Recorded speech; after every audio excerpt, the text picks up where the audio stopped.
IIM2 TVK யார் இந்த சிங்கை ராமச்சந்திரன்?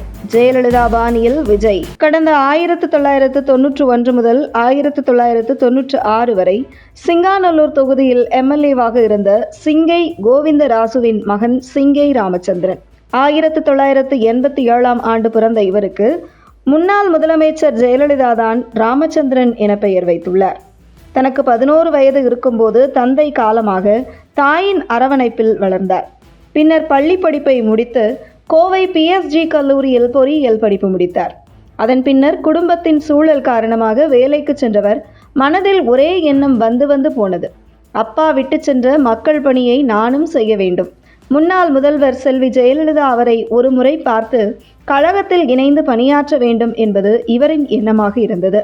அதன் பிறகு இவர் நினைத்தபடி கனவாக இருந்தது நிஜமானது.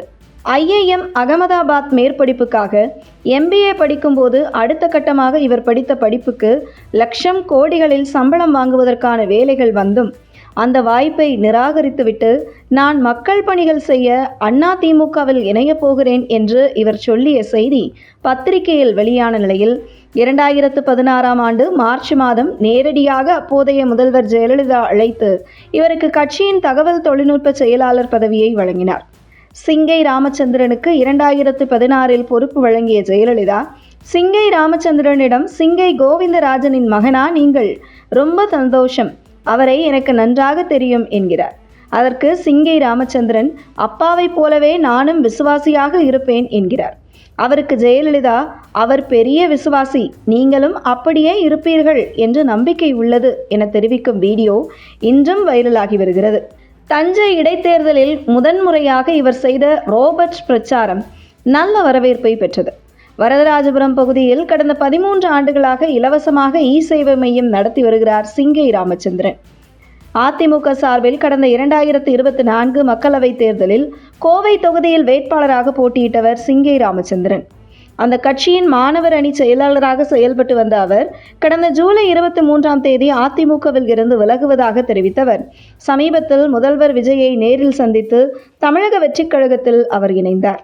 தமிழ்நாடு அரசின் முதலீட்டு ஊக்குவிப்பு முகமையான கைடன்ஸ் தமிழ்நாடு அமைப்பின் புதிய தலைமைச் செயல் அதிகாரியாக சிங்கை ராமச்சந்திரன் நியமிக்கப்படலாம் என்ற தகவல் பரவி வருகிறது. அரசின் மிக முக்கியமான நிதி மற்றும் தொழில்துறை ஆலோசனைகளை மேலாண்மை செய்யும் இந்த உயரிய நிர்வாக பொறுப்புக்கு சிங்கை ராமச்சந்திரன் பெயர் பரிசீலிக்கப்படுவதாக தகவல் வெளியாகியுள்ளது. கார்ப்பரேட் வேலை வாய்ப்புகளை தவிர்த்துவிட்டு அரசியல் மற்றும் பொது சேவையில் பணியாற்றிய பின்னணியை கொண்டவர் சிங்கை ராமச்சந்திரன் என்பதால் தொழில்துறை நிர்வாகத்திற்கும் அரசிற்கும் இடையிலான ஒரு பாலமாக செயல்படக்கூடிய தகுதி அவருக்கு இருப்பதாக கருதப்படுகிறது. அந்த வகையில் திறமையானவர்களை அடையாளம் கண்டு அவர்களுக்கு முக்கிய பொறுப்புகளை வழங்கி வரும் முதல்வர் விஜயால் தற்பொழுது அடையாளம் காணப்பட்டுள்ள நபர்தான் சிங்கை ராமச்சந்திரன்.